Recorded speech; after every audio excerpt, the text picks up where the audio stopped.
TVT au cœur de l'information.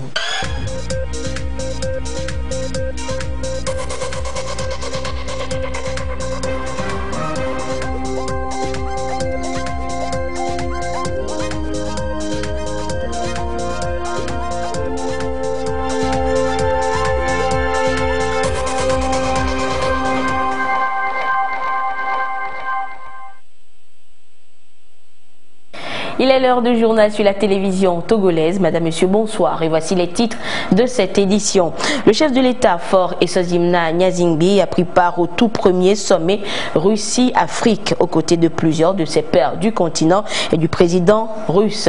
Une occasion d'évoquer les possibles partenariats à nouer entre le continent et ce pays. À découvrir dans cette édition. Et puis 40 places, c'est ce que vient de gagner le Togo dans le rapport Doing Business. Le Togo est sacré premier pays reformateur en Afrique. Que veulent dire concrètement ces chiffres? Vous le saurez dans ce journal. Voilà donc pour les titres. Le séjour du chef de l'État, Faure Essozimna Gnassingbé, à Sochi en Russie, a été marqué par des échanges entre le président de la République et son homologue russe, Vladimir Poutine. Le président russe a exprimé sa gratitude et sa reconnaissance au chef de l'État, Faure Gnassingbé, pour avoir fait le déplacement de Sochi pour ce premier forum, ce tout premier sommet Russie-Afrique. Et vous suivez là donc les images de la poignée de main entre le président de la République et son homologue russe Vladimir Poutine à Sochi en Russie. Et le sommet Russie-Afrique a pris fin donc ce jeudi à Sochi. Une quarantaine de dirigeants africains ont répondu présents à ce rendez-vous, dont le chef de l'État, Faure Essozimna Gnassingbé. Le sommet était une première étape dans la stratégie d'un retour de la Russie en Afrique. Le compte rendu avec Joseph Amégan.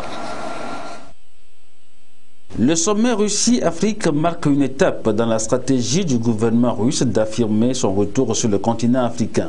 L'objectif est de développer des relations politiques qui pourront être utiles lors de votes aux Nations Unies ou lors de crises internationales. Après le Moyen-Orient, la Russie revient en Afrique. Devant des chefs d'État et de gouvernement du continent africain, dont le président togolais Faure Essozimna Gnassingbé, le président russe Vladimir Poutine a appelé la Russie et l'Afrique à doubler leurs échanges commerciaux pour dépasser les 40 milliards de dollars au cours des 5 prochaines années.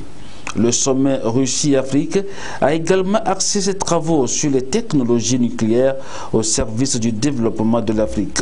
Le président russe Vladimir Poutine a promis que la Russie continuerait à aider les pays africains en effaçant leurs dettes. L'effacement des dettes est un axe prioritaire de la politique russe en Afrique. À Sochi, le chef de l'État, Faure Essozimna Gnassingbé, a eu des échanges avec son homologue russe Vladimir Poutine. Les discussions entre les deux hauts dirigeants ont porté sur les perspectives de la coopération Russie-Togo. Le Togo présente plusieurs opportunités, une situation géographique particulièrement intéressante pour des entreprises étrangères souhaitant se déployer à l'échelle régionale. Ce premier déplacement du chef de l'État a été l'occasion de redynamiser la coopération entre le Togo et la Russie, en particulier dans les secteurs porteurs du PND 2018-2022, notamment l'agriculture, l'industrie, l'énergie, la formation et le commerce.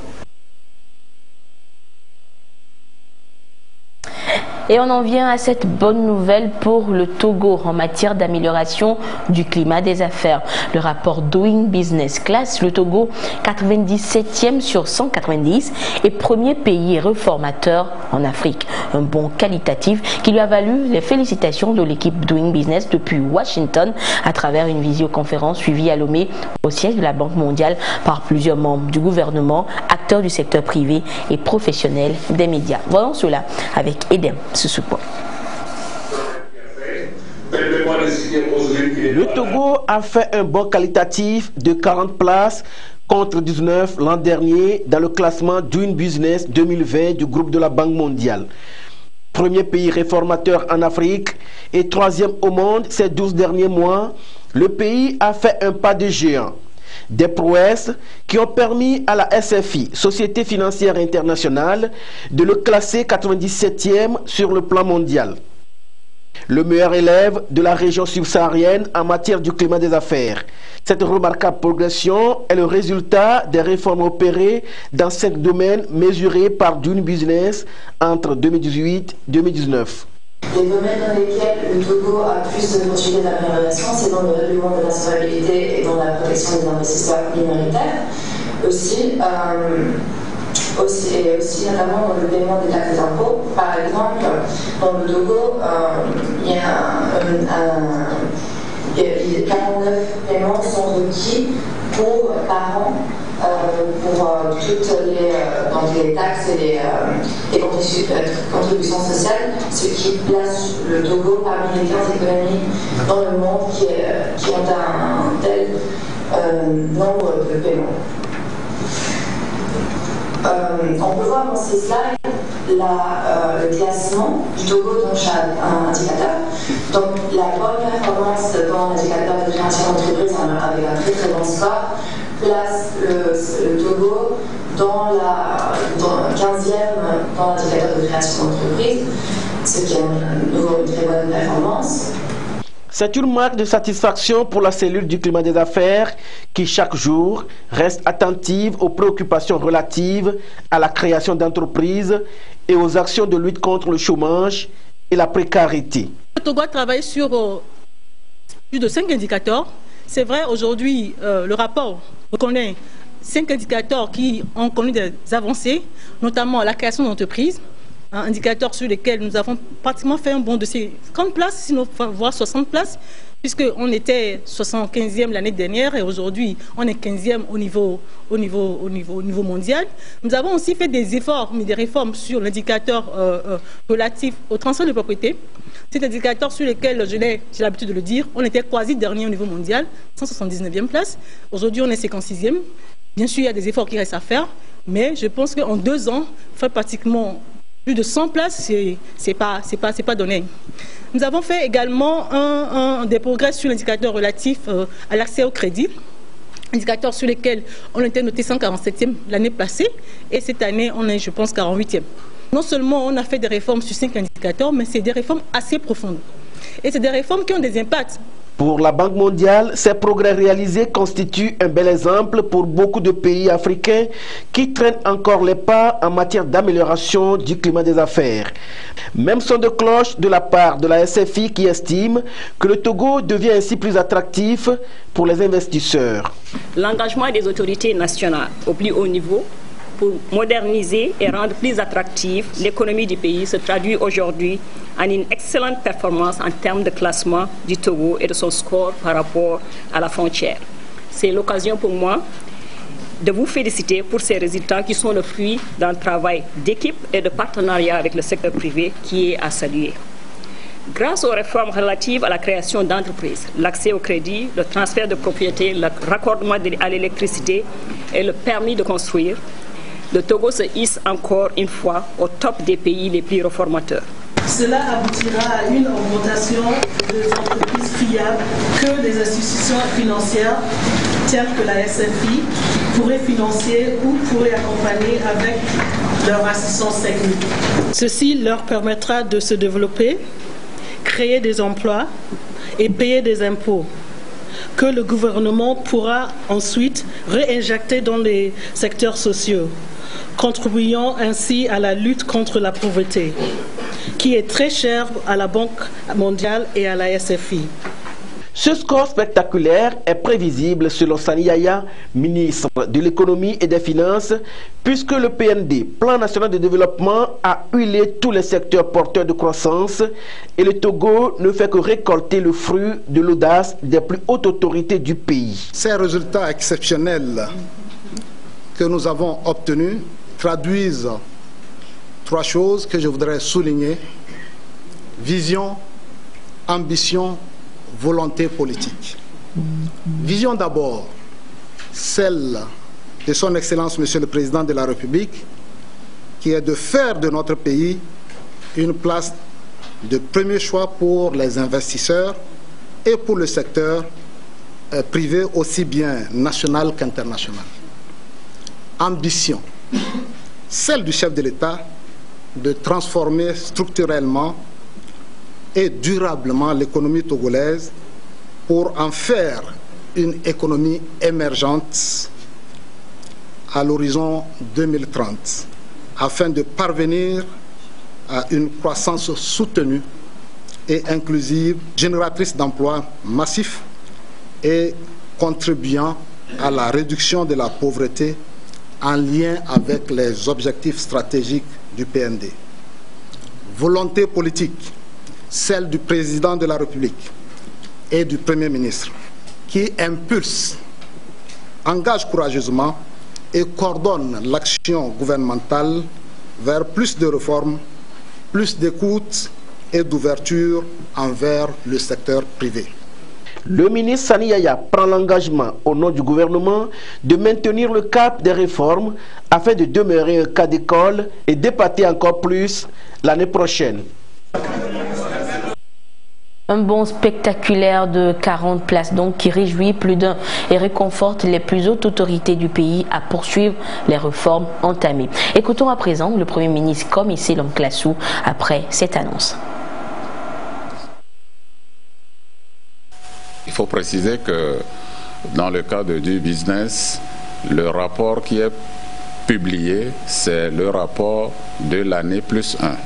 Donc le classement de ce jour, c'est au titre de l'année 2020. Au titre de l'année 2019, nous étions 137e, avec une moyenne à l'époque de 55,3.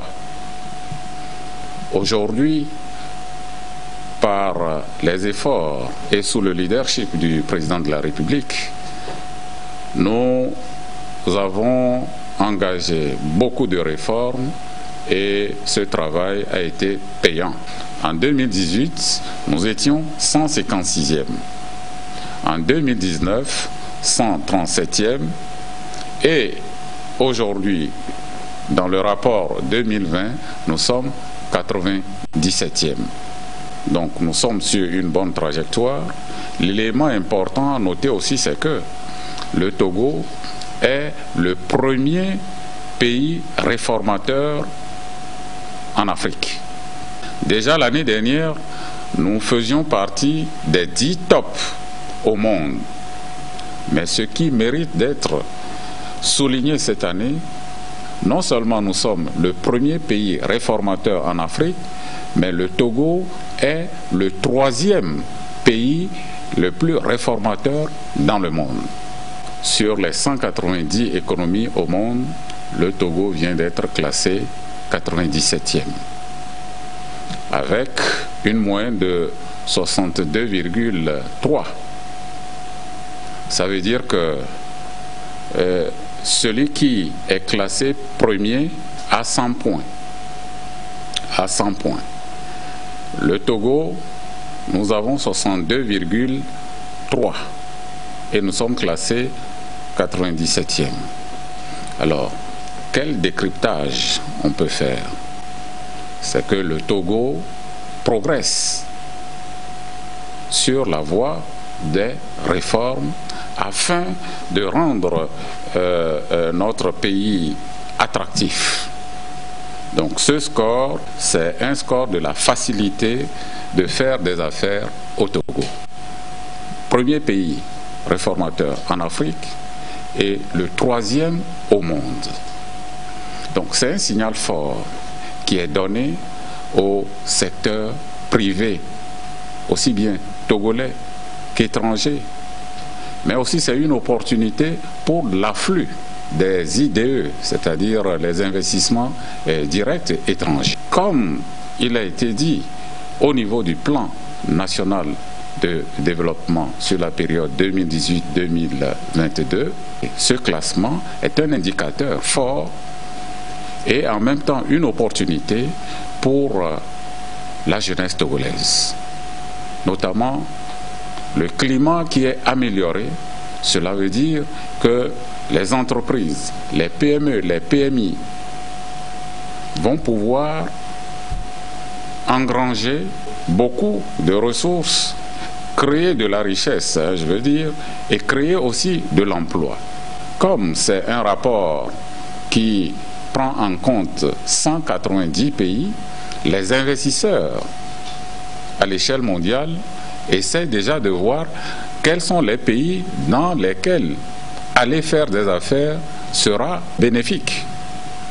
Dans quel pays il y aura un retour sur l'investissement. Donc, lorsque vous prenez la paix qui règne dans nos pays, la sécurité et le climat des affaires qui est favorable, évidemment, les investisseurs vont préférer venir vers notre pays. Et c'est un espoir pour la jeunesse. Et c'est ce que nous retrouvons au niveau du PND, qui veut faire de notre pays un hub logistique dans la sous-région et un centre d'affaires de premier ordre. Je mentionne qu'au niveau de l'indicateur création de l'entreprise, le Togo est le 15e au monde. Je voudrais sincèrement saisir cette opportunité pour rendre un hommage mérité au président de la République pour son leadership. Il a une vision pour ce pays, c'est de le conduire vers son émergence, c'est-à-dire un pays dans lequel le fruit du développement doit être redistribué. C'est ça l'axe 3, le troisième axe du plan national de développement. Et donc si le climat des affaires est favorable, ça voudra dire que des opérateurs économiques nationaux et étrangers vont investir. En investissant, c'est de l'emploi. Pour qui? Pour la jeunesse. Le mandat du président de la République, vous le savez, c'est un mandat social.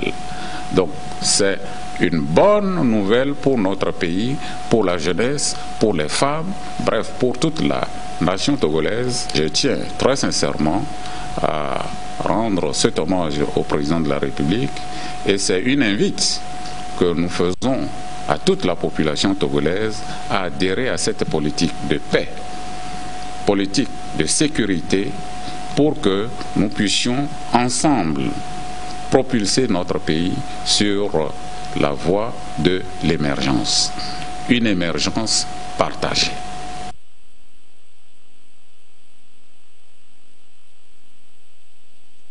Et les réactions fusent de partout. Les acteurs économiques du pays se prononcent également sur ce bon point du Togo dans le classement Doing Business. Et Dem Sousoupo a tendu le micro à certains d'entre eux. Nous les écoutons.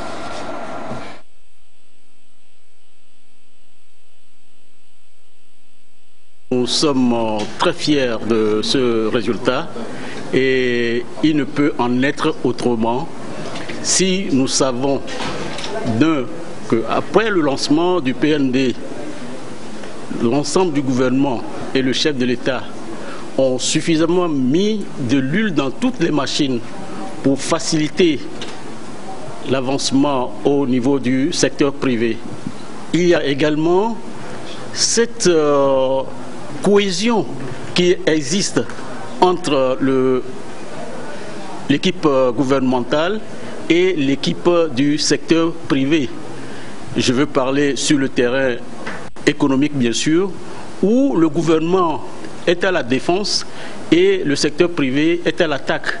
Donc vous comprenez que cette victoire est une victoire de consensus où ensemble, le gouvernement et le secteur privé, nous nous battons pour le développement économique de notre pays. Le chef de l'État, dans ces moments, est à l'écoute et à chaque doléance du secteur privé ne manque pas de marquer des actions ponctuelles et efficaces pour aider le secteur privé à avancer dans toutes les démarches qui contribuent aujourd'hui aux résultats que vous constatez. On est en train de mettre en place une plateforme attractive pour notre pays, envie de le faire venir massivement. Alors pour cela, ces résultats vont créer cet engouement vis-à-vis de ces investisseurs étrangers. Et je vous assure qu'il y a aussi des investisseurs locaux qui sont là, qui ont des moyens, qui voudraient qu'on crée un bon cadre en vue de sortir ces moyens au profit de l'émergence togolaise. Alors, donc, c'est quand tout le monde se sent bien dans son pays, pourquoi ne pas investir? Le premier investisseur est togolais. Pour ce qui concerne le raccordement de l'électricité, nous avons fait suffisamment d'efforts sur 3 paramètres principaux. Le premier, c'est le coût de raccordement. Nous avons en 2017 fait une réduction de 30% sur le coût, sur la facture que nous élaborons pour le raccordement de l'électricité. Et en 2018, nous sommes allés à 50%. Ce qui veut dire que lorsqu'un devis pour le raccordement d'un industriel donne 3 millions, il paye 1,5 million et la société supporte 1,5 million. Le deuxième point sur lequel nous avons beaucoup travaillé, c'est le délai de raccordement. Donc nous étions à 2 mois et demi en 2017, nous sommes aujourd'hui à moins de 30 jours. Donc dès qu'un client fait une demande, qui peut d'ailleurs faire en ligne, nous réagissons à moins de 30 jours pour le raccorder. Des fois même en 15 jours, il est raccordé. Le troisième point sur lequel nous avons travaillé, c'est l'efficacité de la fourniture d'électricité. Nous avons fait un effort substantiel en matière de réhabilitation du réseau, en matière du renforcement du réseau, et ce qui a donné un résultat très satisfaisant en termes de durée et de nombre moyen de coupures. Donc nous avons au total 89 heures de coupure sur toute l'année de 8700 heures, ce qui donne une performance plus de 99% de la qualité du réseau. Au niveau de l'indicateur création d'entreprise, vous aurez pu constater que le Togo a fait un bond qualitatif. Le Togo est classé sur le plan mondial 15e, donc c'est seulement 14 pays du monde qui dépassent ou qui sont en avance sur le Togo. Donc on est 15e sur le classement mondial et au niveau de l'Afrique, nous sommes premiers pour la procédure de création d'entreprise. Donc créer une entreprise au Togo, plusieurs réformes ont été menées, par exemple la suppression des droits d'enregistrement, la suppression des droits de timbre. Vous allez voir aussi, on a réduit les délais. Aujourd'hui, depuis le début de cette année, vous pouvez créer votre entreprise en moins de 4 heures. Donc, le guichet du CFE est ouvert de 7h30 à 18h. Donc, quand vous arrivez, vous déposez votre dossier le matin, déjà à 14h30, votre dossier est prêt. L'amélioration du climat des affaires est gage des investissements au plan national qu'international. Vous savez, lorsque vous avez un climat des affaires qui est attractif, les investisseurs nationaux font davantage d'efforts pour investir et ça attire aussi les investisseurs sur le plan international. Alors, ceci étant au niveau de l'Office togolais des recettes, sous la houlette de notre ministre de l'économie et des finances, nous avons essayé d'introduire certaines réformes, notamment au niveau du Code général des impôts. Vous savez qu'aujourd'hui, nous avons essayé de rendre notre Code général des impôts beaucoup plus lisible et simplifié en essayant de démarquer le Code général des impôts et puis le livre de procédure fiscale. Ceci pour permettre aux entreprises elles-mêmes, dans le cadre du système déclaratif, de jouer leur partition. Parce que pour nous, aujourd'hui, une chose, c'est de faire en sorte que le contribuable comprenne tout ce qui concerne la législation fiscale afin qu'il puisse mieux déclarer et payer ses impôts au lieu d'attendre dans le tournoi pour le contrôler, le redresser. En dehors de ça, nous avons procédé à la suppression de certaines taxes. Il y avait des taxes dont la taxe sur salaire, la taxe professionnelle, la taxe spéciale sur la commercialisation et la fabrication des boissons. Ce sont des taxes qui ne donnaient pas beaucoup de recettes à l'État, mais dont la gestion était très très difficile au niveau des entreprises. Nous avons essayé de les supprimer. Et aussi, vous savez, aujourd'hui, il est question de créer des conditions favorables à la création d'entreprises. Au niveau du CFE, nous avons l'Office togolais des recettes est bien représenté. Nous avons fait en sorte de défiscaliser la création d'entreprises. La dernière fois, on parlait d'un thème de 1000 francs qui gênait la création d'entreprise. Nous avons pris les dispositions pour enlever le timbre. C'est ça qu'aujourd'hui on parle de 28 250, avant c'était 29 250, aujourd'hui c'est 28 250. Donc C'est pour dire que depuis la création d'entreprise, la gestion de la vie de l'entreprise jusqu'à même l'émancipation de l'entreprise, le but togolais des recettes est partie prenante. C'est ce qui signifie que dans le nouveau code général des impôts, nous avons exonéré la petite entreprise de la taxe professionnelle unique, qui est un impôt synthétique dû par les petites et micro-entreprises. Nous avons exonéré ces entreprises de la TPU pendant les 2 premières années de leur existence. Effectivement, c'est aujourd'hui un résultat qui honore le pays, parce que les réformes que le gouvernement a engrangées produisent aujourd'hui des fruits palpables. Et tout à l'heure, vous étiez témoin quand le groupe de la Banque mondiale reflétait les secteurs où la performance a été visible, notamment la création des entreprises qui, sur le territoire, occupent aujourd'hui une place très importante parce que la performance à ce niveau est au top. Vous avez pu également constater que pour ce qui concerne le transfert de propriété, notamment les mutations, le Togo a réalisé également une grande performance. Donc sur ces 2 secteurs, le pays a fait effectivement un saut et, comme vous le dites, un saut qualitatif. Donc c'est bien à féliciter et moi je remercie le chef de l'État qui s'y est personnellement impliqué. Et tout à l'heure dans son discours, le ministre de l'économie a relevé 3 éléments qui ont déterminé le chef de l'État, notamment la vision, l'ambition et la volonté politique. Je crois que c'est les 3 éléments-là qui ont été mis ensemble pour que nous puissions aujourd'hui atteindre ce résultat. Nous avons, quand j'étais déjà aux affaires, au niveau de l'ONAT, accompagné la cellule climat des affaires dans le pilotage du volet concernant le permis de construire. Et en cette matière, plusieurs réformes ont pu avoir lieu. D'abord, en 2016, il y a eu un décret relatif aux actes d'urbanisme qui a été pris par le gouvernement en remplacement d'un vieux décret qui datait de 1967. Et donc, ce décret a prévu que l'on puisse passer à la demande de permis de construire en ligne. Ce qui a fait donc l'objet d'une deuxième réforme qui date maintenant de plus de 2 ans. Et aujourd'hui, les architectes lancent les demandes de permis de construire en ligne. Et donc, cela a permis de gagner beaucoup de temps. Avant, on obtenait les permis au plus tôt en 2-3 mois. Aujourd'hui, on les a en 10 jours à peu près. Cela n'est pas du tout négligeable. Depuis le début de cette année, 2019, le gouvernement a mis en place une commission nationale d'inspection des travaux de construction. Vu les effets sur le terrain, aussi bien de la part exprimée par les clients, les maîtres d'ouvrage donc, que par les architectes, nous pensons que cela va avoir un impact sur le prochain classement également pour le volet permis de construire. Merci beaucoup, madame.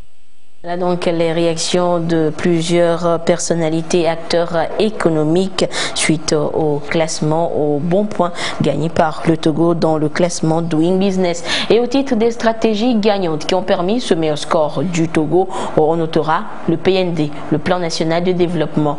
Et bien hier, le personnel de la primature a découvert le plan à travers ces 3 axes. Yves Agbevivi nous en reparle ce soir. Le plan national de développement PND a été décortiqué axe par axe au personnel du cabinet de la primature et au secrétariat général du gouvernement.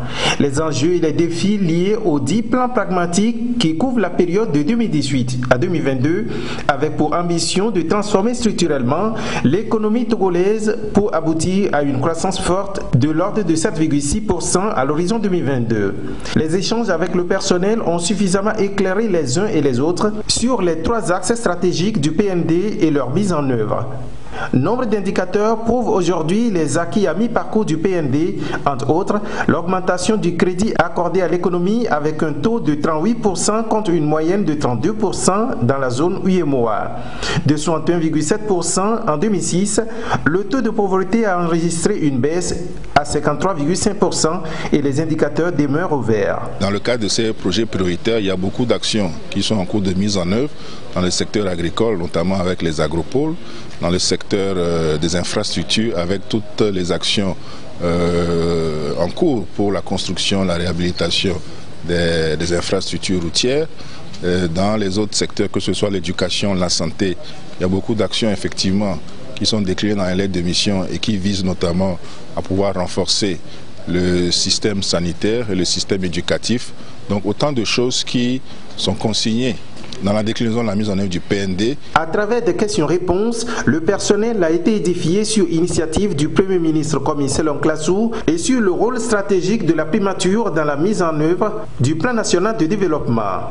Le Premier ministre aujourd'hui fait du premier ambassadeur du PND son propre personnel. C'est-à-dire que les meilleures personnes qui peuvent communiquer sur le PND et avoir les meilleures informations à envoyer aux populations, c'est notamment son personnel. Et je pense que l'activité vient apporter encore plus d'informations, apporter plus d'éléments qui pourraient permettre au personnel d'être plus efficace sur le terrain. Ce séminaire a ainsi permis au personnel de s'approprier cet outil de développement. Le Premier ministre insiste sur la rigueur et les orientations que son cabinet doit suivre dans la mise en œuvre de ce plan. Ici à la primature, l'engagement, je veux la ponctualité au service, la ponctualité. Le travail bien fait et la célérité. La célérité. Tous les ministères, les parafeurs convergent vers ici. S'il n'y a pas célérité, vous bloquez le fonctionnement dans les autres ministères.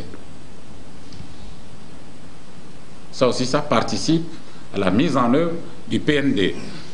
Donc, la ponctualité, la célérité, la bonne gestion des ressources et lutter contre l'absentéisme, demander moins de permissions, innover. Outillé pour mieux parler du PND où qu'il se trouve, le personnel du cabinet de la primature et celui du secrétariat général du gouvernement ont exprimé leur reconnaissance à la hiérarchie. L'Institut français de Lomé, la cible d'une attaque terroriste. Eh bien, c'était juste un exercice de simulation ce jour qui a permis aux unités spécialisées de la gendarmerie et de la police nationale d'appliquer les connaissances acquises en matière de riposte à une attaque de ce genre. Le compte rendu avec Luc Assis. C'est une journée ordinaire à l'Institut français de Lomé au Togo. Il est 10 heures. Le personnel est déjà en place pour le travail quotidien. Soudain, un groupe d'individus armés fait irruption dans les locaux de l'Institut et ouvre le feu. Ils ne s'arrêtent pas là. Les terroristes entrent dans les bâtiments, tirent et prennent en otage des civils. Alerté, un commando d'intervention de la police et de la gendarmerie nationale arrive sur le lieu. Le commando, usant des techniques d'intervention rapides et modernes, a su maîtriser les terroristes. Ceci n'est qu'un exercice de simulation. Nous sommes là à l'Institut français. Il y a des terroristes qui se sont introduits, qui ont pris le personnel en otage. Il fallait une force pour non seulement libérer les otages et éventuellement neutraliser ces terroristes. Et c'est ce qui a été fait. Nous avons suivi de bout en bout. Je peux vous dire que les éléments sont à la hauteur. Non seulement ils ont bien assimilé ce qui leur a été enseigné, mais la pratique a été aussi très bien exécutée. Donc nous ne pouvons que féliciter ces unités spéciales et dire qu'on ne le souhaite pas. Il vaut mieux prévenir. Mais si jamais ça arrivait, le peuple togolais peut compter sur ces unités spéciales. Cet exercice de simulation est conjointement organisé par le Togo et la France. Il fait suite à une formation de 2 semaines donnée par des instructeurs français aux unités spécialisées de la gendarmerie et de la police nationale. C'est l'un des fruits de la bonne coopération militaire et sécuritaire qui existe entre les deux pays. Le ministre de la Sécurité et de la Protection civile a exprimé sa gratitude aux populations pour leur coopération dans l'accomplissement de cet exercice. Direction à présent la région centrale où le démembrement local du mouvement des sages de UNIR, Union pour la République, vient d'être installé. Le compte rendu avec Désiré à l'œil. Le parti Union pour la République UNIR poursuit son maillage pour être de plus en plus proche et à l'écoute des populations à la base. Tchaoudio, Sotouboua, Tchamba, Blita et Mo dans la région centrale connaissent leurs bureaux préfectoraux du mouvement des sages UNIR. Le MSU, dans chacune de ces préfectures, est représenté par 5 membres. Mission assignée, coordonner les activités du mouvement, encadrer les jeunes et travailler à la prévention des conflits. Et cette frange des militants que le chef du parti a voulu mobiliser, nous les appelons le MSU, le mouvement des sages. Ce sont, vous les avez vus aujourd'hui, des personnes posées, des personnes calmes, réservées, mais qui ont accumulé beaucoup d'expérience. C'est cette expérience que le parti attend qu'ils mettent à la disposition des autres mouvements du parti. Le sage, en principe, on vient lui demander conseil. Le sage intervient lorsque quelque chose ne va pas dans le parti. Le sage précède même le problème, si je puis dire. On attend d'eux qu'il précède les problèmes, qu'il puisse prévenir les conflits. C'est ce qu'on attend des sages MSU. C'est ce que le parti attend d'eux. Évidemment, ce sont des militants d'abord. Donc, les échéances qui s'approchent bientôt, ils vont prendre leur part. Quand il va y avoir convention pour désigner notre candidat, ils seront au premier rang. Quand il va falloir faire la campagne pour que notre candidat soit brillamment élu, ils prendront leur part.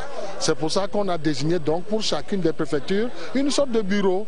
5 personnes pour mobiliser tous les autres sages afin qu'ils soient debout et qu'ils prennent leur part dans la victoire qui s'approche. Des démembrements personnes ressources pour mobiliser les milliers de sages, cette force à travers les préfectures. La prudence, l'humilité, la modération, le discernement entre autres qualités que le sage UNIR doit avoir. Nous allons nous mettre au travail parce qu'il y a beaucoup d'échéances qui arrivent. Donc nous devons nous mettre au travail, rassembler tous les sages pour qu'ils travaillent dans les quartiers, dans les villages pour sensibiliser les jeunes. Pour être à la commande du développement du Togo. Donc nous, les sages, qui comprenons ça, nous devons nous mettre au travail pour expliquer aux gens le bien fondé du plan de développement. Dire aux jeunes que Fort sera encore candidat en 2020 et que nous devons nous mobiliser pour le plébisciter afin qu'il continue le développement du pays par son plan de développement qui est apprécié par tout le monde. Merci au mouvement des sages, au président national qui est venu nous installer. Il nous a donné toutes les explications. Et nous sommes aguerris pour maintenant travailler avec nos populations. Le MSU, un cadre de réflexion et d'orientation politico-stratégique du parti Union pour la République. L'autre temps fort de la rencontre, la sensibilisation sur le PND, Plan National de Développement. Une ambition du chef de l'État pour lancer le Togo sur la voie de son émergence. Et puis dans un communiqué, le ministre de l'économie et des finances porte à la connaissance du public les 2 avis d'appel à candidature de la compagnie et de la compagnie commune de réassurance des États membres de la CIMA Sicaré pour le recrutement d'un cadre supérieur risque manager à son siège à Lomé et d'un directeur financier et comptable pour sa filiale de Nairobi au Kenya. Les détails de ces appels d'offres à candidature sont à consulter dans le quotidien national Togo Presse.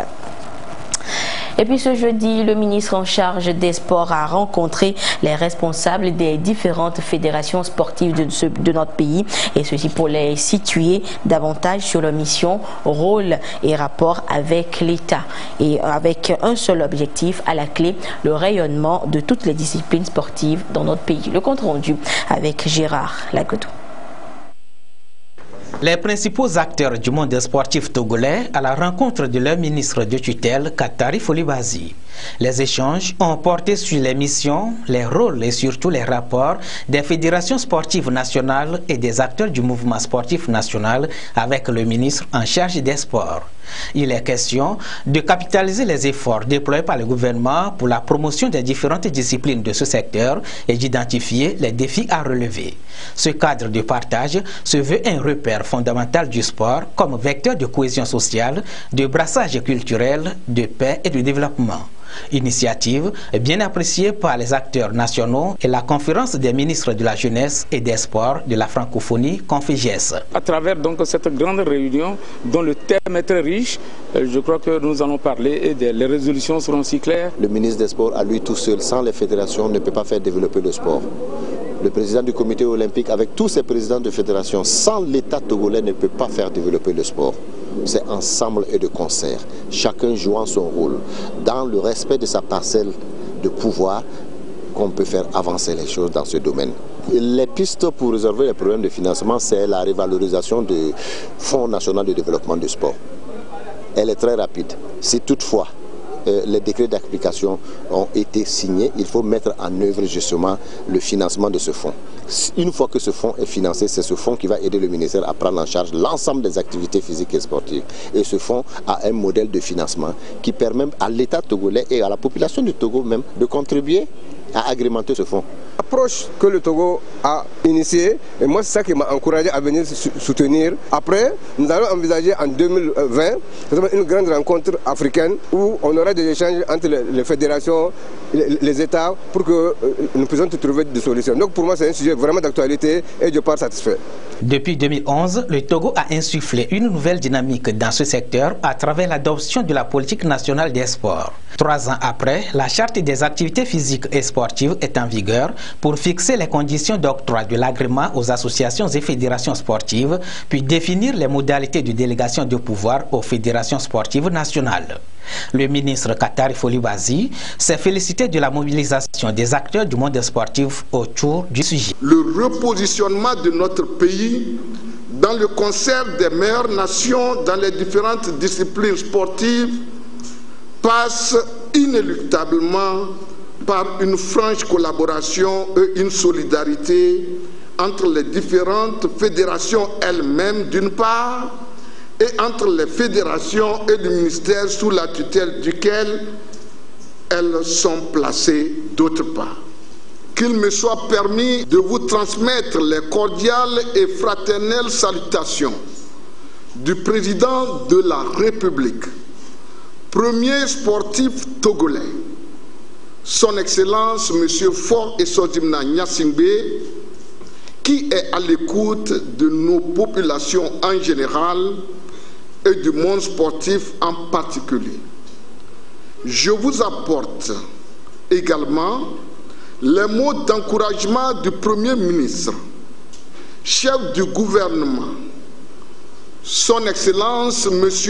Komi Selom Klassou, qui nous a engagés dans sa déclaration de politique générale devant les élus du peuple à la modernisation de la gouvernance sportive et à la promotion des ressources humaines afin d'assurer une participation régulière et qualitative du Togo aux différentes compétitions sportives. Ces différentes compétitions, qu'elles soient régionales ou internationales, ont permis aux Togolais de rentrer au pays avec des prix et des distinctions.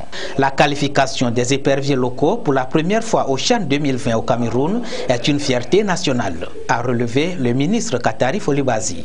Sur place, 3 Togolais ont reçu des distinctions de la part de l'instance de la francophonie pour services rendus au sein de la Conféges. Sport FM et Télésport sont également repartis avec des prix en guise de reconnaissance à travers le relais des informations sportives d'ici et d'ailleurs. Des attestations ont été également remises aux athlètes issus de 15 disciplines sportives qui se sont bien illustrés dans les différentes compétitions cette année. Et nous poursuivons toujours l'actualité sportive dans la paille des sports de ce soir, donc avec notre ami Jean Kofi Dedi. Jean, bonsoir. Bonsoir Anita. Et Jean, nous débutons avec un mot sur le tennis. Le Togo accueille depuis ce matin le circuit africain des 14 ans et moins. Et ce, durant 4 jours, chère Anita. Les cours de tennis de Lomé vont vibrer au rythme des coups de raquette des jeunes tennismen venus de 8 pays africains en quête d'un bon classement. Bon début de compétition pour les Togolais avec la victoire de Abide Beoussi, vainqueur de la Ghanéenne Adam Shekina 2-7 à 1. Compte rendu, Aimé Anité. Ce circuit africain qu'abrite Lomé est un rendez-vous important pour la cinquantaine de jeunes tennismen âgés de 14 ans et moins. Ils sont venus de 8 pays du continent, le Bénin, le Burkina Faso, le Cameroun, la Côte d'Ivoire, l'Égypte, le Ghana, la Libye, le Togo. Tous ayant pour visée de s'intégrer dans le classement international.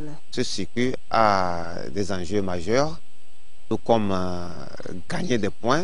Ils vont se mesurer pour améliorer leur jeu. C'est une compétition qui a bien démarré. Les joueurs ont le niveau. Nous ne pouvons que demander que le meilleur gagne. Notre objectif a été toujours être les meilleurs. Le circuit est organisé conjointement par la Fédération internationale, la Confédération africaine et la Fédération togolaise de tennis. Chacun des jeunes participants se montre déterminé à tout donner pour être le meilleur au terme des 4 jours de compétition. En quittant le Bénin et venu au Togo, l'objectif c'est de gagner le tournoi. C'est la régularité, les balles et le service, la concentration. Je suis très contente d'avoir gagné mon premier match, même si c'est contre une Togolaise. Elle s'est donnée, elle a bien joué comme elle a pu. Je la félicite aussi. J'ai beaucoup travaillé pour ce tournoi, pour arriver, pour bien jouer dans ce tournoi. Je promets de faire beaucoup de choses. Mon objectif est dans la finale et pouvoir la rapporter si possible. Je vais faire ma meilleure prestation sur le court, donner le meilleur de moi-même et la victoire même suivra. Déjà ce jeudi matin, l'on a assisté aux toutes premières confrontations. Des débuts bénéfiques pour la Togolaise Beozi Abirechela qui est venue à bout de son adversaire, la Ghanéenne Adam Shekina. Bien que stressée au début, elle parvient à se relâcher et l'emporte 2-7 à 1. Victoire aussi du côté des sœurs Adjiwonou, Kekeli et Pamela, vainqueurs respectivement de la Togolaise Amouzou et Si Rebecca 2-7 à 0 et de la Burkinabé Kagambega Alice sur le même score. Chez les garçons, le Togolais Dogbe Junior est venu à bout du Béninois Garba Ilan Amadi 2-7 à 0. Et puis Jean, après 2 semaines de pause, le championnat national de football de première division saison 2019-2020 reprend ce week-end. Oui, c'est à la faveur de la 2e journée. 6 des 7 matchs prévus ont lieu ce samedi. Le leader Bolesso Delac se rend à Sokoré pour affronter le 10e Semassi local. Dans la danse des mal classés, l'AS Togoport 12e se déplace à Takwame pour jouer Ifodje de la localité classée 13e. Présentation des forces en présence à cette 2e journée D1, c'est avec Afrim Johnson.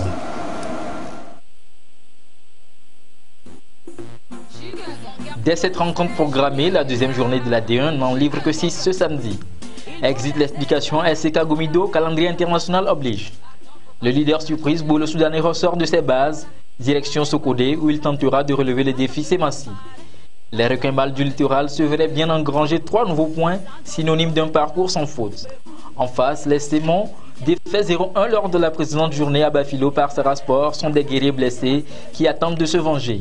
Mais alors, le bataillon du Grand Tchaoudjoa est-il suffisamment armé pour en finir avec un adversaire qui gagne en force et en confiance? Cela, l'issue des 90 minutes nous le dira. À des dizaines de kilomètres de là, un peu plus au sud, Atakwame abrite le match Ifodje AS Togoport pour des empoignades entre 2 malheureux de la première journée. Un match comme celui-ci à domicile, c'est peut-être ce qu'il faut aux jeunes d'Atakwame pour retrouver leur mordant qui semble s'émousser. L'AS Togoport pourrait donc s'avérer la bonne proie quand on sait à quel point les portuaires cherchent aussi leur repère. Mais tout Atakwame le sait, attention à ne pas crier trop de victoires au risque de se mordre les doigts. Tout comme en première journée, l'association sportive de l'Office togolais des recettes ASOTR sera au stade municipal de Lomé où viendra la rejoindre l'autre club de Sokodé, Unisport, dans une rencontre où l'enjeu pour les 2 formations consiste à confirmer la bonne forme du moment. À Chamba, l'Union sportive Koroki Métété essaiera de prendre ses marques devant Asco de Kara, idem pour Dito à l'état-major des FAT, le dynamique togolais confronté à l'équation Ange de Notien.